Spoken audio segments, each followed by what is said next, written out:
Yeah, I know.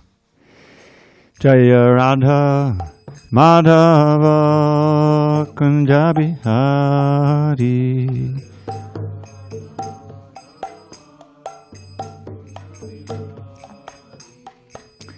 Jaya Radha Madhava Kunja Bihari.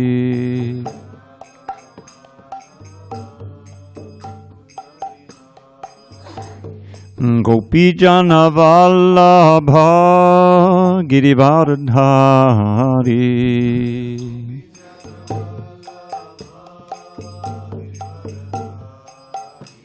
Gopijana Vallabha Girivardhari.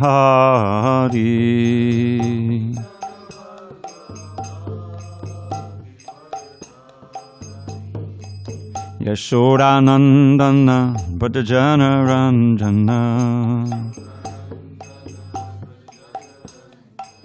Yashodanandana Bhajana Ranjana. Yamuna Tira Vanachari.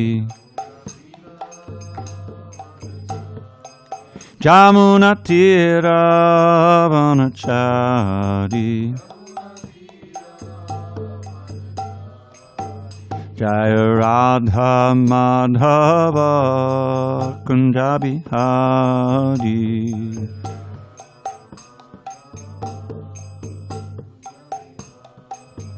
Jaya Radha Madhava Kunja Bihari.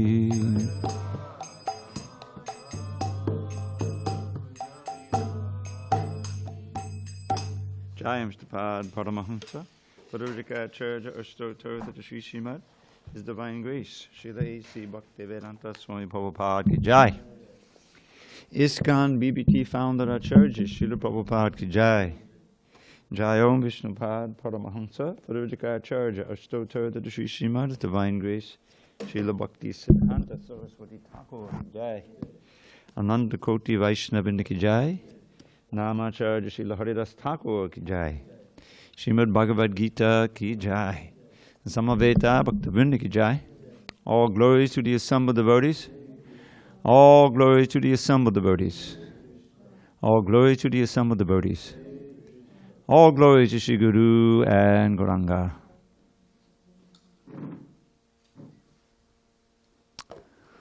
Okay. Now, Tapas, you're here.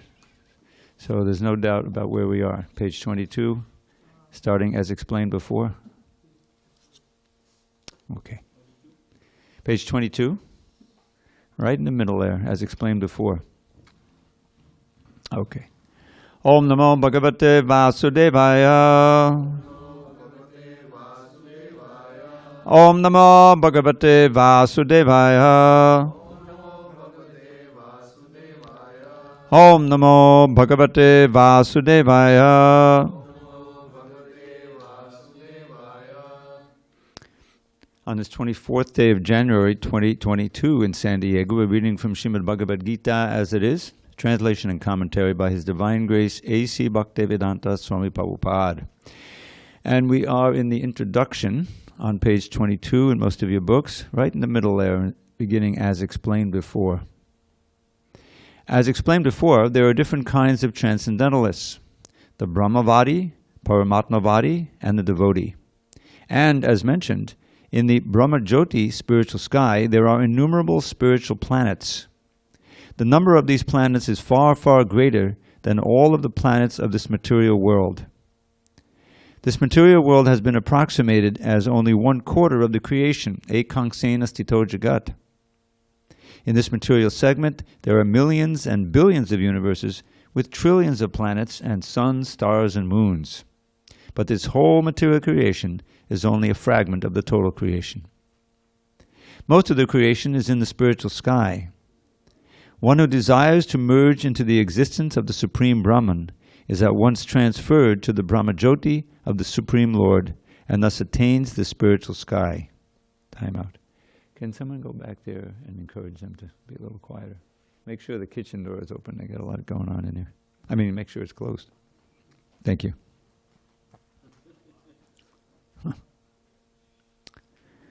Okay.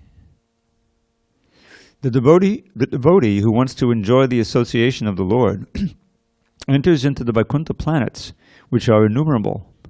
And the Supreme Lord, by his plenary expansions as Nārāyaṇa with 4 hands and with different names like Pradyumna, Aniruddha and Govinda, associates with them there. Therefore, at the end of life, the transcendentalists think either of the brahma-jyotir, the Paramātmā, or the Supreme Personality of Godhead, Sri Krishna. In all cases, they enter into the spiritual sky, but only the devotee, or he who is in personal touch with the Supreme Lord, enters into the Vaikuṇṭha planets, or the Goloka Vṛndāvana planet. The Lord further adds that of this there is no doubt. This must be believed firmly. We should not reject that which does not tally with our imagination.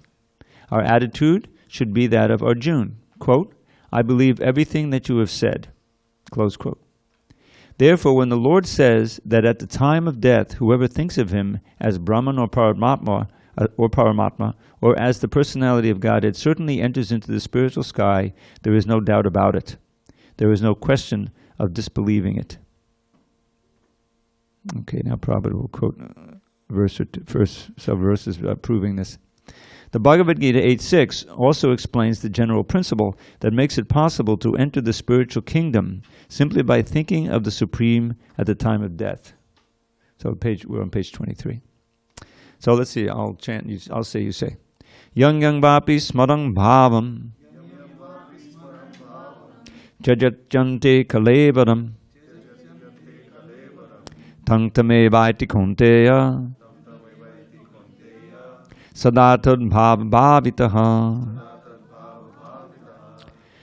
Whatever state of being one remembers when he quits his present body, in his next life he will attain to that state without fail. Now first we must understand that material nature is a display of one of the energies of the Supreme Lord. In the Vishnu Purana 6.7.61, the total energies of the Supreme Lord are delineated. Vishnu Shakti Paraprokta Kshetra Gyakya Tatapara Avidya Karma Sangyanya Chatiya Shaktirishyate. The Supreme Lord has diverse and innumerable energies which are beyond our conception.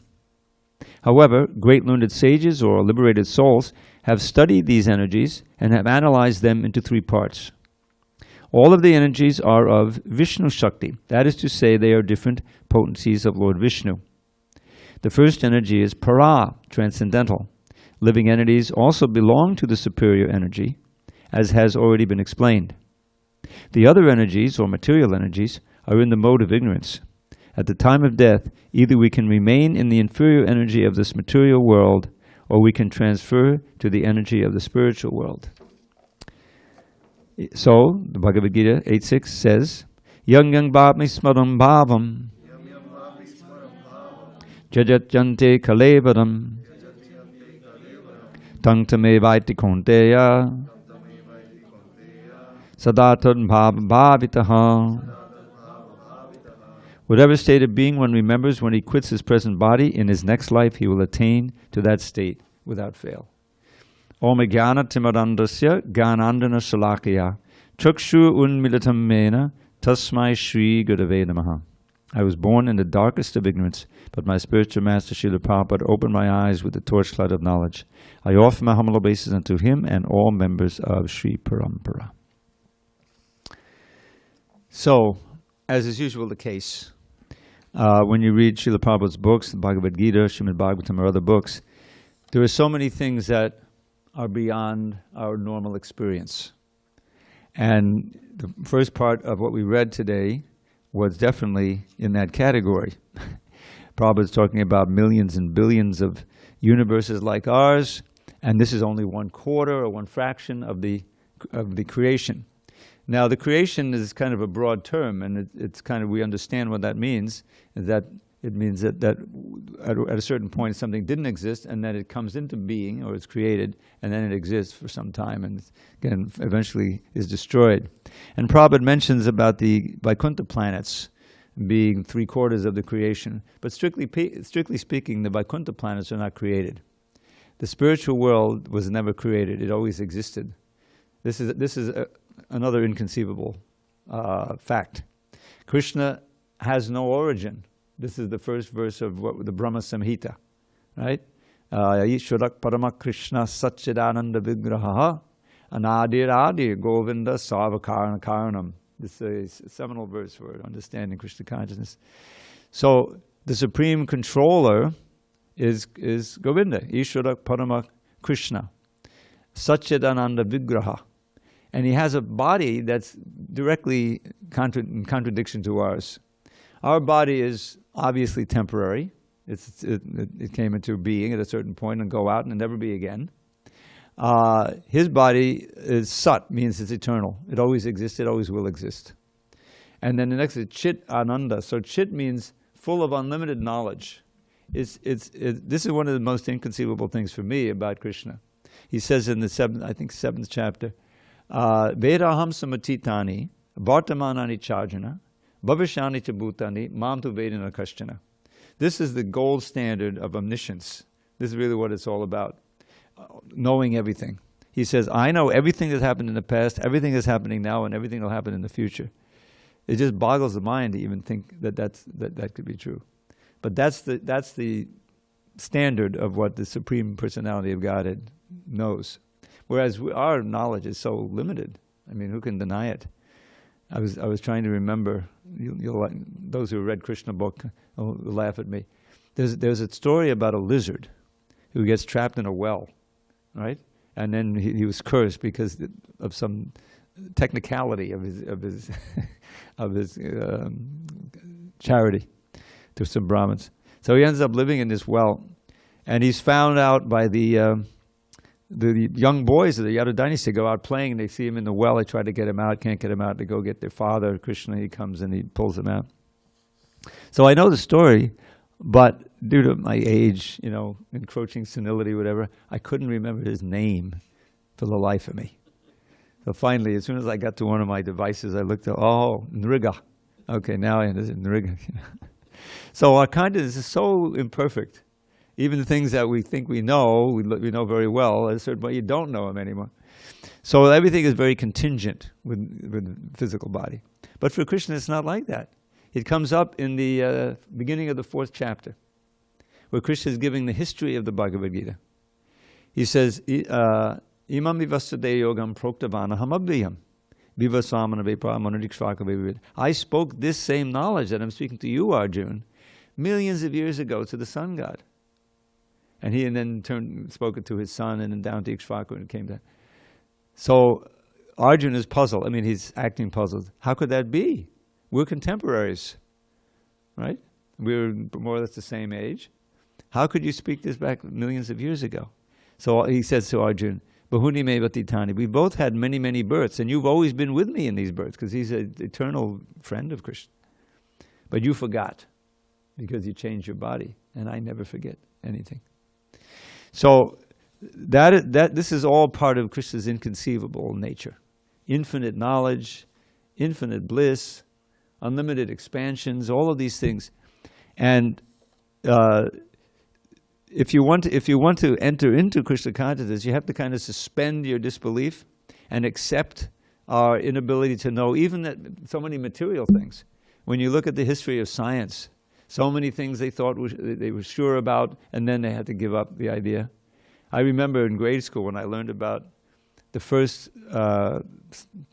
scientist, somewhere in the Middle Ages, who discovered bacteria, because they just couldn't see that small. But he had this little melted glass thing with a little thing, and he was able to see, there's little bugs, running around in this water.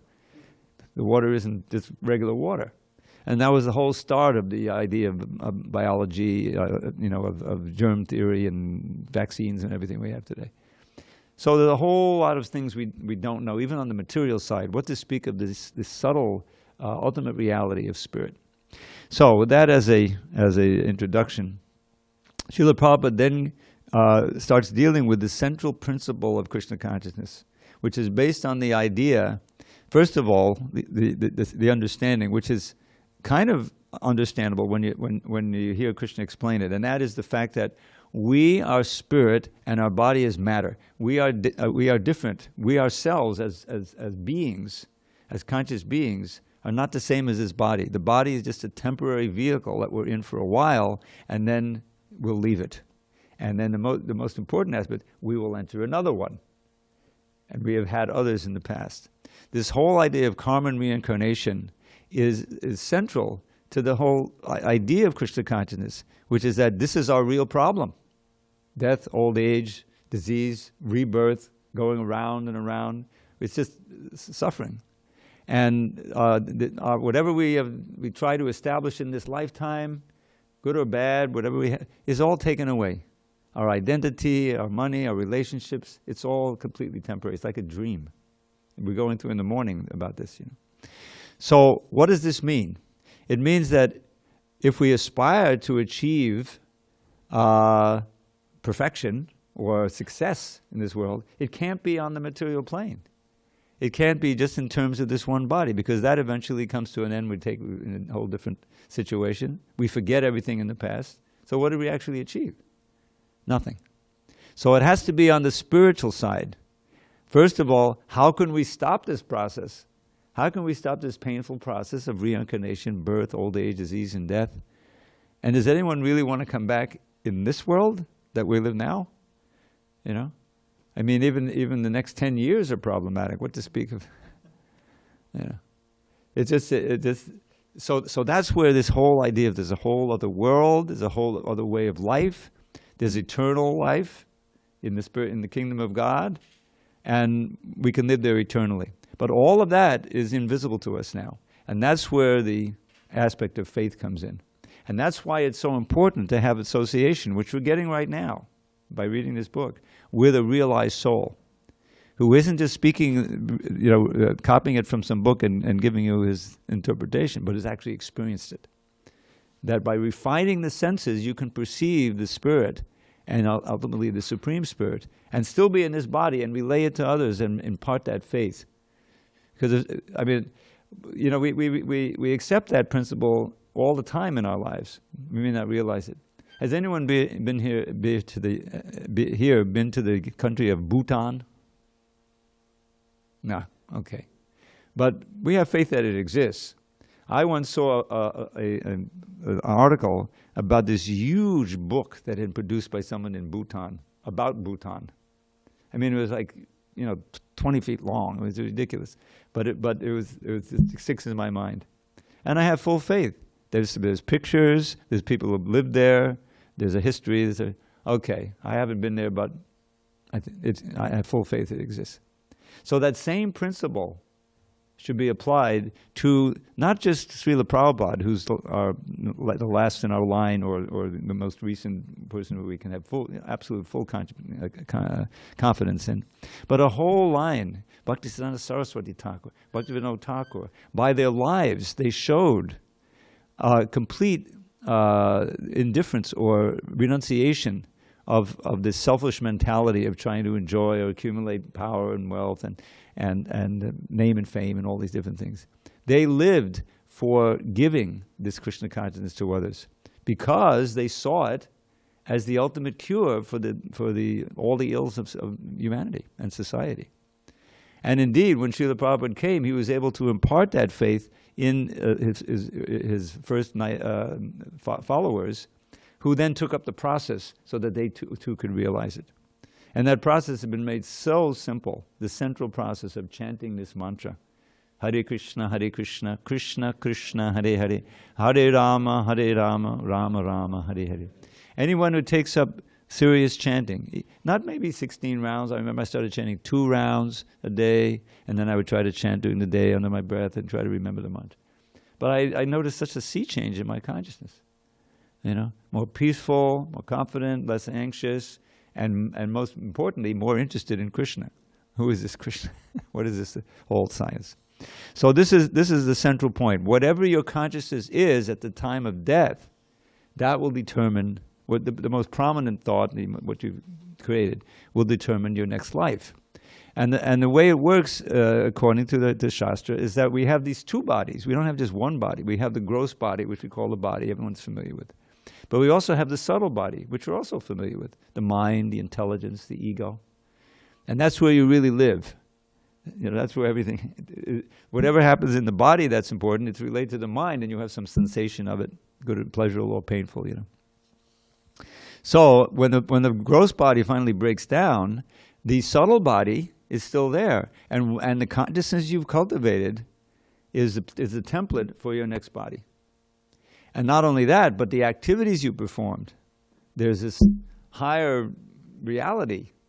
Not just Krishna, who's there as the super soul and knows everything, but there's also the demigods, like a big bureaucracy that we don't see. And therefore we have the verse, karmana daivanetena jantur dehu papatye tesha sviyapavishta uradam punsorete kanashya. That karmana daivanetena, the daiva, divine, the same word is there. It includes, of course, Krishna, super soul, but also all the demigods, Yamaraj and everything. There's a record. There's a record. Just like when you do something, there's a record in your brain, right? There's a vasana, there's a tendency you make, a habit of thought. If you want to memorize something, which I've done a lot of, you repeat it over and over again. Share it with a friend, use it, and then it's in there. Of course, sometimes it leaves because brain is a very fluid thing. But the point is that you're developing this ability to experience Krishna through training the mind and training the senses. So, yang vapi smarang bhavam. Yanga means whatever bhava you remember. Bhava includes the most prominent thought and what you've cultivated in your lifetime. Chajachante kalevam, at the end. Ante means end, the end of the body. Kalevam means body. You're giving up a body. It doesn't function anymore. It's breaking down. Tam, that. Evaiti Kunti, certainly, O Kunti, that's the name for Arjun, son of Kunti. Sadatat bhava bhavita. That state you will forms your conscience for the next body, and you'll get a body accordingly. Now, there's a companion verse with this, which Srila Prabhupada will, he doesn't quote here, and that's the previous verse, and where Krishna promises, if you remember me, Antakali tamameva smodan muktva kalevanam sapriyati siyabhavam yasinatjata sankshaya. There's no doubt about it that if you remember me, when you quit this body, you'll come to me. That's such a powerful process.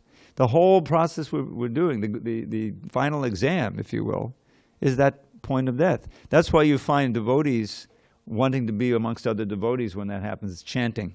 I've been at several bedsides in hospitals. Devotees, they ask me to come and chant, and there's a whole group of devotees chanting.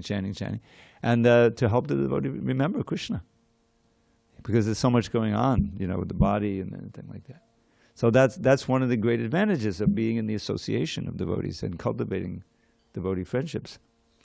So, Prabhupada also quotes this verse from the Vishnu Puran, which is quoted in the Chaitanya Charitamrita also.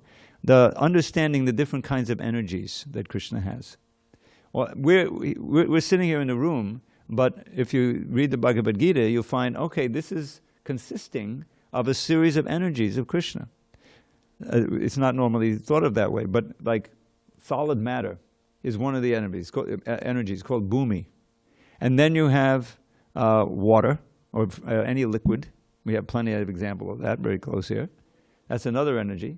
And anala, fire, electricity, fire is burning in the kitchen right now, cooking. Right? These are all distinct energies. And then air, of course, is another energy. And we can perceive these with our senses, obviously. This is our environment. And then there's the space where everything is, called ether, akash. So ether, progressively more subtle. Then you have the energies that we know are there, but we can't perceive them so easily. The mind. We can perceive our own mind, and we have faith that everyone has a mind, right? And then you have, I'm sure everyone here has a very nice mind. And then there's the intelligence, the discriminating factor. This is the special feature of the human life. Because the animals, the dogs and cats, they have all these things. They have a mind. But when you get the intelligence, it's very rudimentary. They can't understand the philosophy. They can't restrain the senses by a higher knowledge, knowing, oh, it's not good for me to do this. I'll do better than this. That's the human form of life. So the intelligence, and finally the ego, or the sense of self. And we call it the hankar, a false ego, because it's all wrapped up in the body, but we're not the body. That's one of the first things you learn in Krishna consciousness. You're pure spirit, you're not the body. So all this Srila Prabhupada is laying out in this introduction. It's quite comprehensive. And notice that he quotes that one verse twice in the space of a few paragraphs, showing how important it is. In the beginning of the second canto of the Bhagavatam, there's a little lesson from Shukadeva Goswami. Parikshit is sitting there. He's been cursed to die in 7 days. So the question is how to use those minutes and seconds and hours to the best use. So he decides to go to the Ganges river, sit down by the river, and not eat, not sleep, and just hear the Srimad Bhagavatam. And who comes to speak the Bhagavatam? Shukadeva Goswami, who is the first hearer of the Bhagavatam. He heard from his father, and now he's going to transmit it. So the perfect speaker and the perfect listener is there. And we get to listen in. That's the Bhagavatam is recorded. So Parikshit asks the question, very pertinent to our subject matter here, what should one hear? What should one do? How should one direct one's energy when he's about to die? Because he has 7 days to live. He could have negated the curse, but he decided to accept it and use and show by example what we should all do. We don't know how long we have to live. So we should act that, this may happen at any time, so we should be as Krishna conscious as possible. So he took that advantage of that time, and he's now listening to the Bhagavatam. And so Shukadeva then answers the question. First he says, very nice question. This is such a wonderful question because the answer to that question helps not only the listener and the speaker, but those who are listening in. And then he says, but on the other hand, this is how they teach in the Bhagavatam, or in the Gita also, by contrast.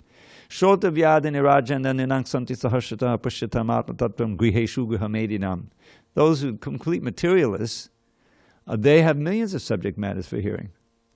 They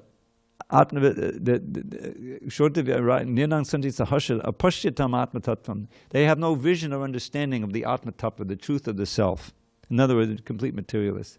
And then he begins to describe, in very summary form, the fate of materialists. They get tangled up in all kinds of mundane relationships, But ultimately they die, and what is their mind filled with? All those millions of things they heard of that have nothing to do with Krishna. There's millions of subject matters, and the internet has just expanded it and amplified it. Internet is like a huge Tower of Babel, we used to call it, except for those few corners where there's Krishna Gita, which you find them, and it can be invaluable. But for the most part, it's increased people's ability to be deluded even more. So then what's the solution? So he says, tasmat. He comes to a tasmat means therefore. Tasmat bharata sarvatma bhagavan ishvarohari shrotavya kirtitavyasya dhyeyak pujasya nityada. No, I'm sorry. Tasmat bharata sarvatma bhagavan ishvarohari shrotavya kirtitavyasya smartavya chechitabayam. For those who want fearlessness at the time of death, which is not easy. If you're identifying completely with the body, you're going to be completely terrified. But if you're a devotee and you're fully Krishna conscious, and we've had examples even of us, what to speak of the great realized souls, contemporaries, it can be very calm because you're completely confident of a higher birth, either in Goloka Vṛndāvana or in a family that you'll be able to progress so nicely. So it's not, and this is the basic principle. I put it into a little poem. What else? Everybody dies. Nobody dies. Wake up and open your eyes. You're not that body, you're a pure spirit soul. Chant the holy name and attain life's goal. If you can just remember that and do it. So the conclusion is therefore, O Bharata, exalted descendant of King Bharat, one should hear about, remember, chant about and remember who? He gives 4 different indications of Krishna. Sarvatma, the soul of all, the supreme soul, super soul. Bhagavan, the supreme personality of Godhead. Ishvara, the supreme controller. Hari, which is another name for Krishna. It means he who takes away all of your attachments, all of your fears, all of your miseries, and leaves you in pure bliss and eternal life. That's Hari, the Lord Hari. So, that is the summary. That's the little summary lesson of the whole Bhagavatam, right there in the first four or five verses of the second canto, which really starts the Bhagavatam again. Shukadev starts speaking. So that fits exactly in with what Srila Prabhupada is talking about here. Yang yang vapi smarang bhavam. Whatever we remember at the time of death will determine our destiny. So we should work between now and then, and that time is coming, it may be months, years away, or maybe days or less, to remember Krishna as much as possible by practicing Bhakti Yoga centered on this chanting of the Hare Krishna mantra and hearing from Srila Prabhupada through his books, as we're doing now. And that's the most auspicious thing we can do. So, any discussion on these points? Key points of philosophy. Otherwise, we can go on. Okay. Let's see, how far did we get? Help me out, Tapas. Right at the top. That's right. Thank you. Top of page 24. In life, we are accustomed to thinking either of the material or of the spiritual energy. Now, how can we transfer our thoughts from the material energy to the spiritual energy? There are so many literatures which fill our thoughts with the material energy, newspapers, magazines, novels, etc. Our thinking, which is now absorbed in these literatures, must be transferred to the Vedic literatures. The great sages, therefore, have written so many Vedic literatures, such as the Puranas. The Puranas are not imaginative, they are historical records. In the Chaitanya Charitamrita, Madhya 21-22, there is the following verse. This is Bengali, I'll chant it myself. Maya Mugna Jiva Nahi Svata Krishna Gyan Jiva De Kripaya Koile Krishna Veda Puran. The forgetful living entities or conditioned souls have forgotten their relationship with the Supreme Lord, and they are engrossed in thinking of material activities. Just to transfer their thinking power to the spiritual sky, Krishna Dvaipayana Vyas has given a great number of Vedic literatures. First he divided the Vedas into 4, then he explained them in the Puranas, and for less capable people he wrote the Mahabharata. In the Mahabharata there is given the Bhagavad Gita. Then all Vedic literature is summarized in the Vedanta Sutra, and for future guidance he gave a natural commentation on the Vedanta Sutra called Srimad Bhagavatam. We must always engage our minds in reading these Vedic literatures, just as materialists engage their minds in reading newspapers, magazines, and so many materialistic literatures. We must transfer our reading to these literatures, which are given to us by Vyasadeva.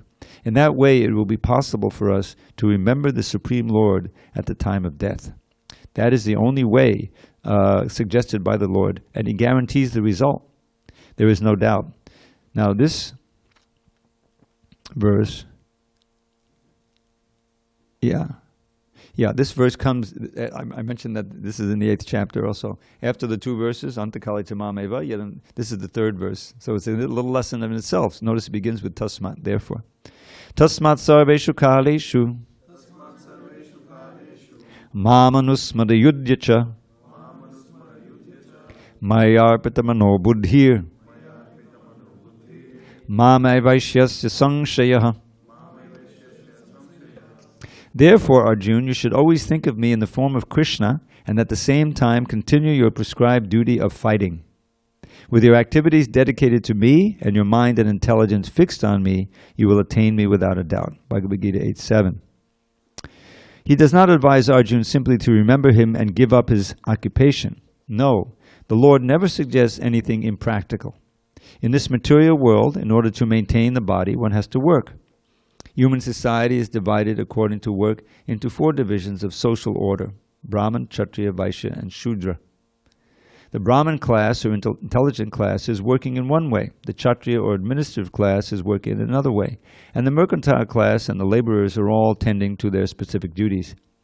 In the human society, whether one is a laborer, merchant, administrator, or farmer, or even if one belongs to the highest class and is a literary man, a scientist, or a theologian, he has to work in order to maintain his existence.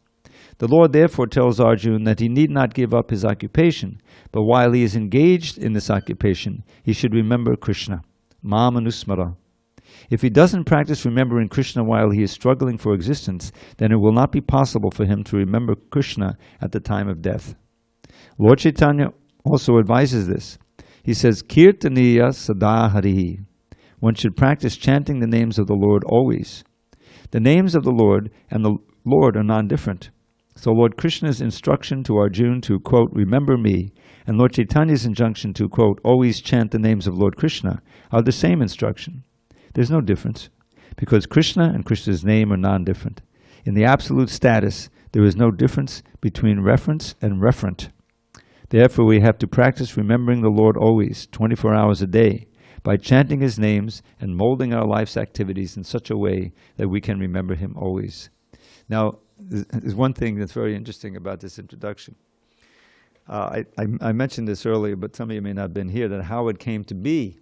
So Prabhupada, when he came to America, he comes to New York after a short stay in Pennsylvania with some friends. And he doesn't have any money of his own, and so he's relying on well-wishers. So he somehow had this one contact with this yogi, Dr. Mishra, who was established in New York, and he had an ashram there, and that was a very important period. Prabhupada got settled in there. But Prabhupada was a very attractive preacher, and he was providing the Hare Krishna, and so Dr. Mishra, although he liked Srila Prabhupada, he thought that his own students were starting to get attracted to him, so he didn't let him stay in the ashram anymore with him, and he put him in his office, which was several blocks away, a little office. Prabhupada was living in an office. He had, in order to cook and in order to wash, he had to walk a few blocks and everything. So it was an awkward situation, but he did the best he could.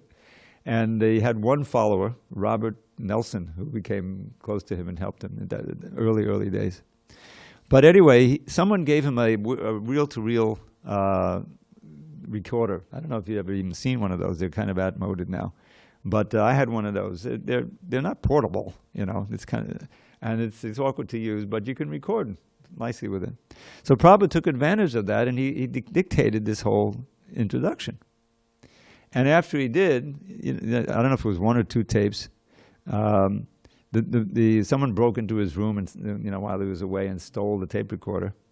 He suspected the superintendent, but he couldn't prove it, So Prabhupada had the tape though, But at that time, he had hardly any followers, and he really didn't know how successful he was going to be. So he's putting everything in here, as much as he can squeeze into this introduction, So it's actually very fine. And when you're familiar with the other books that he's written, you can see that he's taken from here and there, and he's putting everything into it. So here he's saying, we should practice how to remember Krishna all the time by chanting his name. Who would actually read that alone and actually take that up? It's amazing though that some out of the way city in Russia somewhere, it's vast, This has happened. They've gotten a book, either first hand or second hand or third hand, and that's all I got is the book. But the book is so potent, probably the whole Bhagavad Gita or some other book, that they started practicing Krishna consciousness, chanting and doing they had no idea there was a movement behind it. They actually started chanting. Can you sit on the other side, because this is kind of the ladies' side? Yeah, sorry. And you can grab there's one actually here for you. And so eventually devotees went to the town where this person was, and they were distributing books, and here comes someone who's chanting Hare Krishna and has a book, and, who are you? Said, I'm just so-and-so, Ivan, whatever. And said, well, I see you're chanting Hare Krishna. Yes, I picked it up from this book. Well, you don't know that there's a whole institution behind this? In Moscow. No, I had no idea. I just... So it is possible to make a lot of headway. Just, Prabhupada's books are so potent. But, the whole principle here, is that remember me always, because that'll ensure your future, going back to Godhead. That's really what we're trying to do. But practically speaking, the most advantageous way to do that is have an environment in which you're working for Krishna 24 hours a day. And that's what it meant. When I joined in the early 70s, 73, that's what it meant to be a Hare Krishna. You joined the temple. There was hardly any even understanding what a congregation was. I mean, it was just a bunch of young people who were living together and practicing this and waiting for Prabhupada to come and show up and write a letter, you know. It was quite miraculous, really. But that was what we did it. And it was very favorable because I didn't even read a newspaper for 2 years. You know, I joined in 73. Shortly thereafter, there was the oil shock. Anyone who knows the history, you know, suddenly there was this big problem and there were long lines at the gas stations in 73. And I knew that our Sankirtan bands were having trouble filling up. That's all I knew. But I had no idea why or what was going on, you know. That was, but it's very potent. What are you reading? You're reading Bhagavad Gita, Krishna book, you know, kirtan 3 hours a day so that's, you know, all for this so that you can remember more and more about Krishna and everything else fades away. And that's the most prominent thought that you have. So that's the basic principle of all that we're learning here. And Prabhupada says here, we have to practice remembering Krishna always 24 hours a day by chanting the names and molding our lives' activity in such a way that we can remember. And then the next sentence, which you didn't read yet, is, how is it possible? It seems impossible because there's so many distractions in our daily life. But here Prabhupada's going to explain how it's possible. Any, Hare Krishna? Hold on a second. Any local comments or questions? Yeah, we have you'll be next, okay? Just hold on. Yes. Hare Krishna. Haribol Prabhu. So Prabhu, you said 1970s, right? That's when you joined? 73. 73. So how the Western society was accepting this? Cause like I grew up in India, right? Yeah. And I grew up looking at monks from day one. Right. So here when you dress up in a different way and you're doing something which is they have not seen before and you have a bald head, right? And you're doing something which is alien to them. Which is what? So like very alien to these Alien. Yes, concept, yes, right? alien. So how do you guys have to deal with a lot of characters? Well, there was some opposition as the 70s wore on, and we didn't fade away because there were a lot of little things coming into existence and then fading away. There were also many other yogis who were preaching who actually came before Srila Prabhupada, you know, for a while. So the idea of the Indian philosophy and yoga was starting to take hold. So it wasn't completely alien. It was more alien when we went back to India in the 70s and Prabhupada took his, you know, dancing white elephants. Yeah. And that was a shock to the Indians. We had never seen anything like it. But by the time Prabhupada started his movement, the whole 60s gestalt had happened. You had the hippies going around with strange dress and music in the streets. And I mean, I wasn't a hippie. I was kind of a weekend hippie.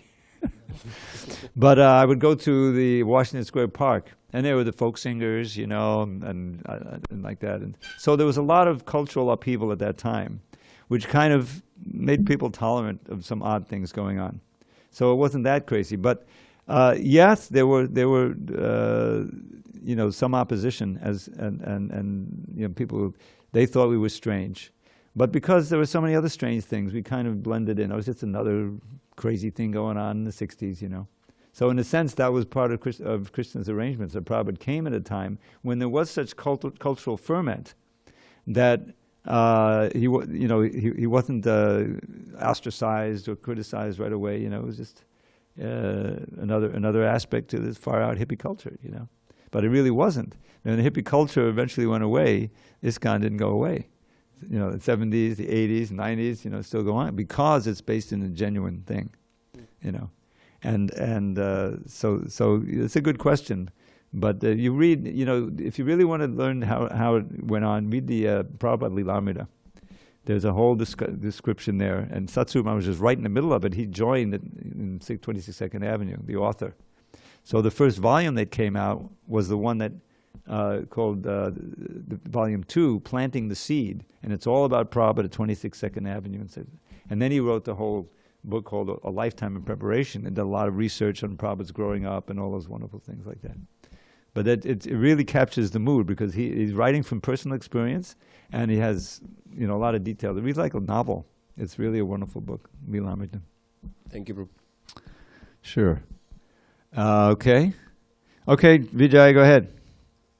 Yes, Dravida Prabhu, thank you very much. You're very kind. The quote is the last sentence of the paragraph you just read. Quote, therefore, we have to practice remembering the Lord always, 24 hours a day, by chanting his names and molding our life's activities in such a way that we can remember him always, end quote. So, Prabhu, if I may, when I look at my right hand, I see my 5 fingers, and they as parts and parcels of not only my hand, but of my whole body.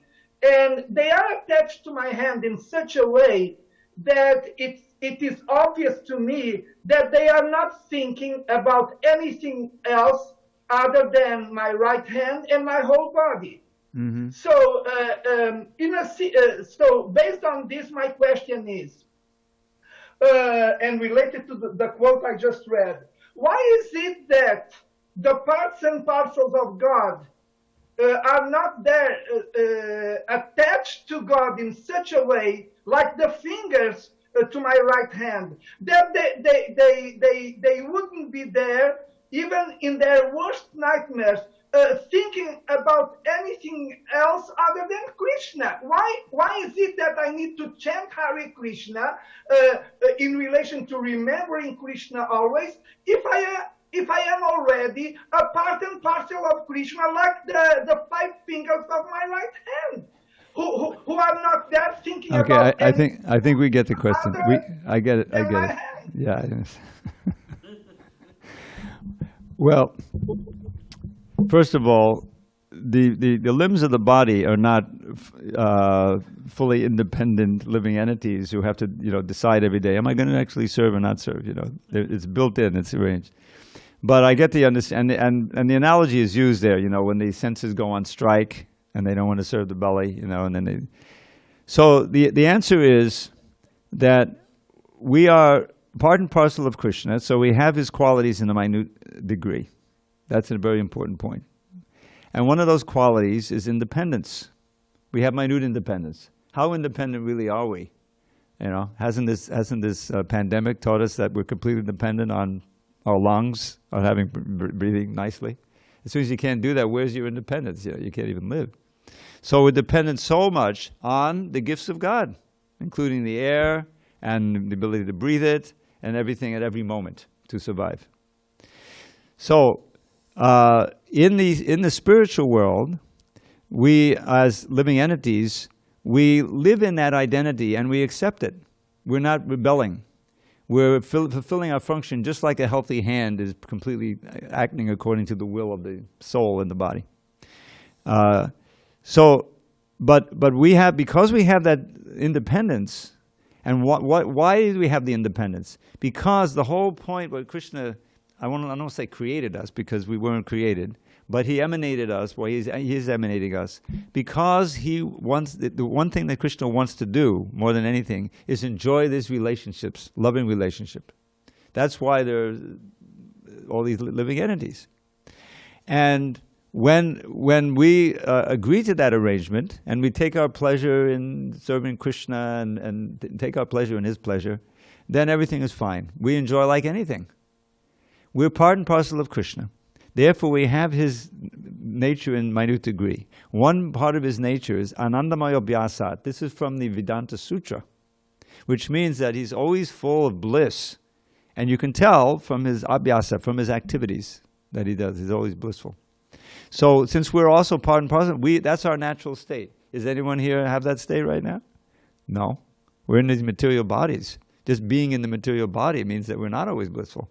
And sometimes we're in great pain. So we're out of our element. We're exiled. We're in an unnatural state. How did we get here? That's the question. We got here by exercising that minute independence in a wrong way. Rather than using it voluntarily to serve Krishna, we're rebelling, turning our back on Krishna. And this is right in the Bhagavatam. Bhayam dutiya banaveshitaksad ishad apetasya viparhayo asmriti. In the 2 lines, he analyzes the whole situation. As soon as we turn our back on the Isha, Isha is short for Ishvara, for God.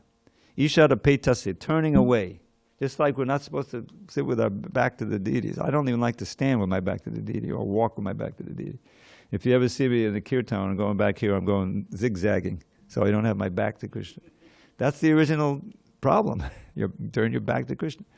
So as soon as we turn our back to Krishna, what do we do with all this consciousness? We absorb it in the dualities of the material world. And being absorbed in the material means we're forgetting Krishna. Asmriti. And that forgetfulness is the symptom of our disease.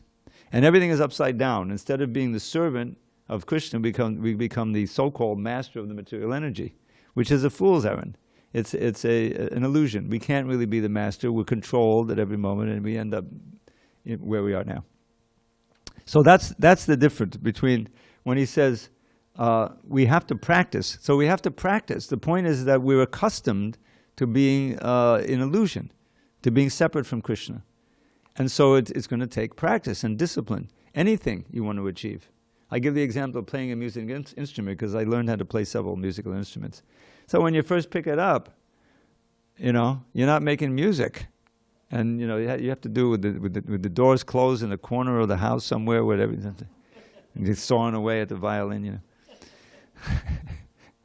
My brother tried to play the violin for 2 days. Anyway, but if you persist, now why would you persist? Because it's an ideal. You've heard someone play an instrument nicely and you think you can do it and you have it. And so you get over that hump and you have faith. The teacher is saying, yes, you have the ability to do it. And you just do this, don't do this, hold it this way. And if you persist, then you can train the proper muscles and everything so that you'll be making music soon.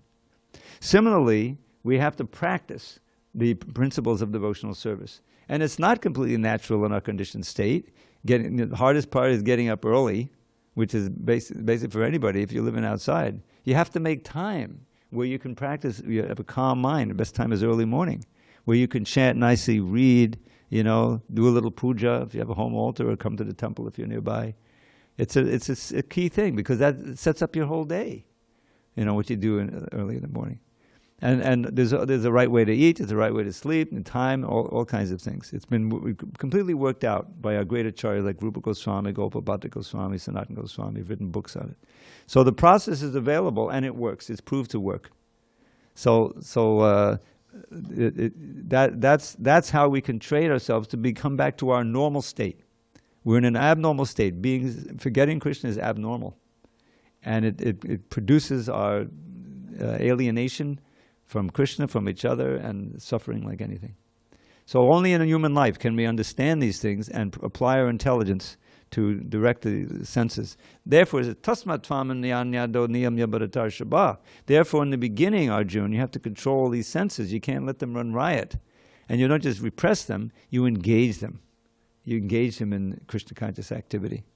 And we find that the self, the soul, the mind becomes joyful and peaceful and progressively in this state. So that's the answer, Prabhu.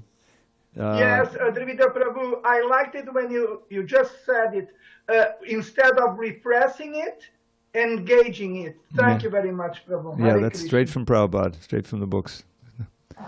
Okay, we've come to the end. Sorry, I went.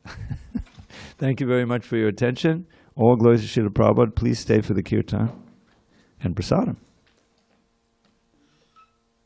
And tomorrow we have another class if you're interested.